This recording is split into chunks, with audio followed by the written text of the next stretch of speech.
Hello everybody, আশা করি তোমরা সবাই হীর আর রাঞ্ঝার গল্পটা শুনেছো। আজকে তোমাদের রিয়েল লাইফে হীর আর রাঞ্ঝার সাথে দেখা করাবো।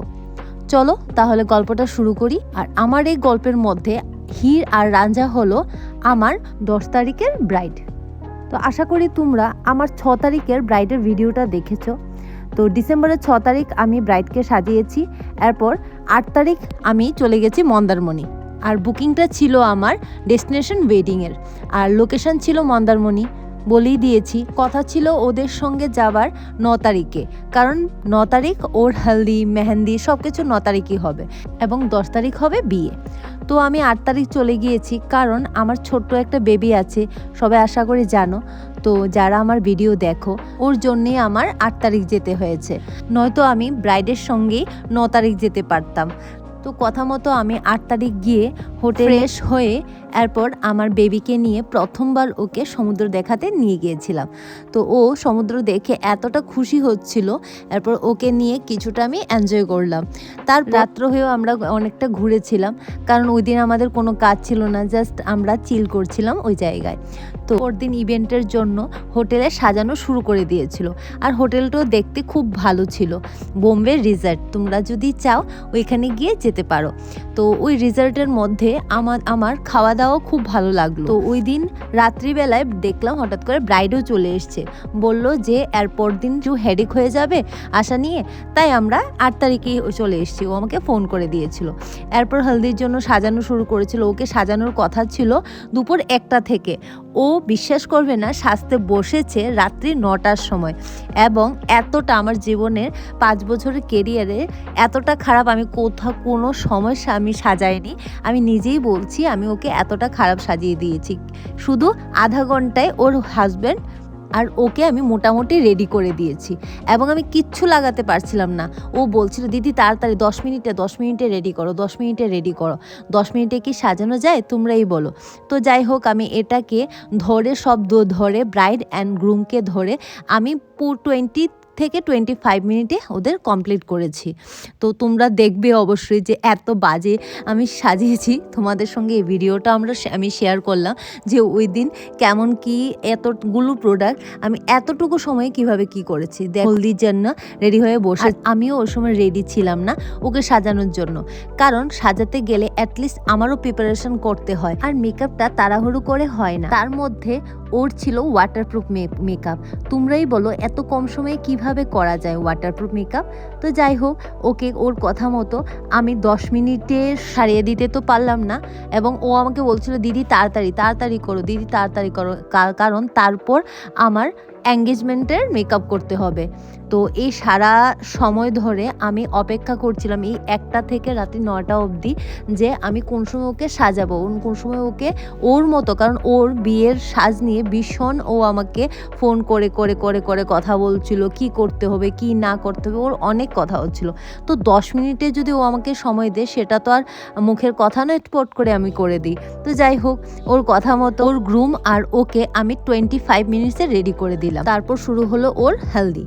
তো হেলদিতে গিয়ে ও ভীষণ মজা করছিল, তার মধ্যে আমি ওদের ডেকে একটু ভিডিও করে নিলাম। দেখো এতটা সময় ওদের দুজনকে আমি এতটাই সাজাতে পারলাম। জানি এটা খুব বাজেভাবে সাজিয়েছি, কিন্তু কি আর করব, সময় একদমই ছিল না। তারপর আমি পুরো রিসর্টটা তোমাদের জন্য ঘুরে ভিডিও নিয়ে নিলাম। তারপর আস্তে আস্তে পুরো রিচুয়ালটা শুরু হলো, এবং একজন করে তাদের হেলদি লাগাচ্ছিল।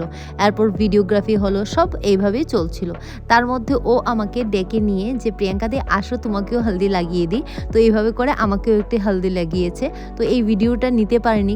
তারপর হেলদির প্রোগ্রাম 1.5 ঘন্টা ধরে চলেছে। তারপর ও আমাকে ডাকছে দিদি আসো আমার এঙ্গেজমেন্ট মেকআপ করার জন্য। তো এঙ্গেজমেন্ট মেকআপ করার জন্য আমি গেছি ওর আবারও রুমে যাওয়ার পর দেখি ও বলছে যে দিদি তাড়াতাড়ি করো, কারণ হোটেলের টাইমিং দেওয়া আছে 12টা অবধি চালু রাখতে পারবে, তারপর বন্ধ করে দেবে সব। তো সেই মতো আমি মেকআপও তাড়াতাড়ি শুরু করে দিয়েছি। দেখতে পাচ্ছ ওর এই অবস্থায় ও বসে গেছে এবং বলছিল তাড়াতাড়ি, আর এয়ার ব্রাশ মেকআপ তাড়াতাড়ি দিয়ে হয় না। তো জানি না ওই দিনগুলো আমি কিভাবে কাটিয়েছি দুটো দিন, কারণ এইভাবে মেকআপ করানো একদমই পসিবল না প্রত্যেকজন মেকআপ আর্টিস্টের কাছে। তো যাই হোক, আমি সেই মতো শুরু করেছি। যখন হলদির মেকআপ করাচ্ছিলাম তো আমাকে বলেছিল, দিদি সরি আমি তোমাকে টাইম দিতে পারিনি সাজানোর জন্য, বাট আমি তোমাকে এঙ্গেজমেন্টের সময় সময় দেব। তো টাইম দিয়েছে ও আমাকে আধ ঘন্টা। আধ ঘন্টায় এয়ার ব্রাশ, ভাবতে পারছো। বলছিল যে দিদি আমার কিছু করার নেই, এই সময়টা নিয়েই তোমার করতে হবে। তো এবার বলো আমার কি করার আছে, কারণ এঙ্গেজমেন্টের জন্য বা যে কোনো ইভেন্ট হোক না কেন একটা মেকআপ করতে আমাদের 3 ঘন্টা কি 3.5 ঘন্টা ম্যাক্সিমাম লাগে সব কিছু মিলিয়ে। এবং একটা ব্রাইডকে যদি একদম ভালো করে সাজাতে চাও, কমপ্লিট মেকআপ করতে চাও এবং তার পরিপূর্ণ সুন্দরভাবে সাজাতে চাও, তাহলে ফেসের সঙ্গে সঙ্গে হেয়ারটাও খুব ইম্পর্টেন্ট। হেয়ারটাও সেভাবেই তোমার সাজিয়ে ওঠাতে হবে এবং স্টাইলিং দিতে হবে। প্রত্যেকজন এসে এসে বলছিল যে হয়েছে মেকআপ, হয়েছে মেকআপ, 1 ঘন্টার কাছাকাছি তো হয়ে গেছে, এখনো শেষ হয়নি। তো এই অবস্থায় আমার পুরো হাত কাঁপছিল যে আমি কোন সময় ওকে সাজিয়ে দিতে পারি। আর এটার মধ্যে এমন নয় যে আমি এয়ারব্রাশ মেকআপ বট করে শুকিয়ে দেব। তো যাই হোক, আমি পুরোপুরি কমপ্লিট করেছি 45 মিনিটে। 45 মিনিটে কীভাবে কমপ্লিট করেছি আমি এখনও জানি না। তো হেয়ারও আমি মোটামুটি যখন করছিলাম তখন ওর বর এসে বসে গিয়েছিল, কারণ ওর গ্রুমকে আমি রেডি করার জন্য। তো সেভাবে ওকে হাফ করার পরে হেয়ার ও বলছিল, দিদি ছেড়ে দাও আমার গ্রুমকে রেডি করে দাও, আমার লাগবে না আর।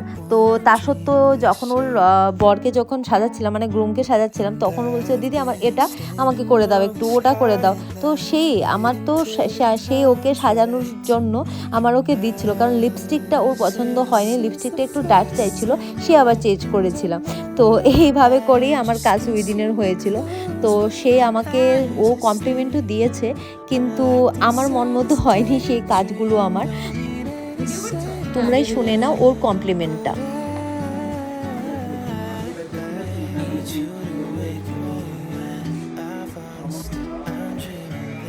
Very good.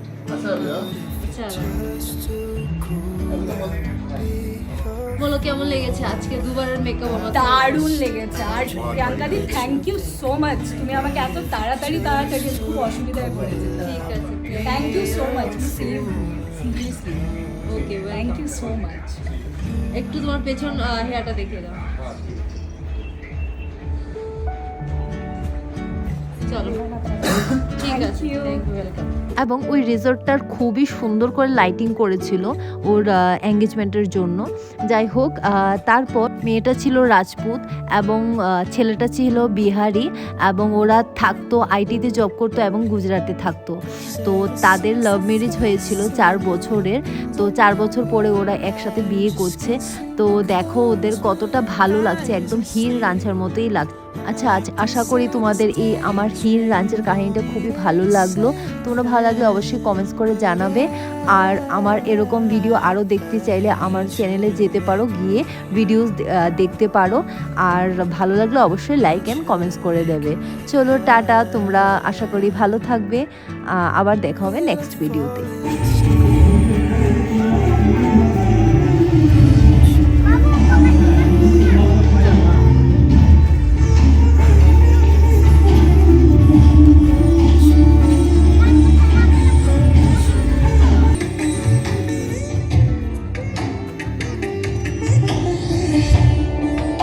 Alright, तो सभी मिलकर एक बार जोरदार का शोर मचा के यार तुम्हारे everybody make some noise। आप लोग दोनों अपने आसन में जाकर बैठ जाए आराम से।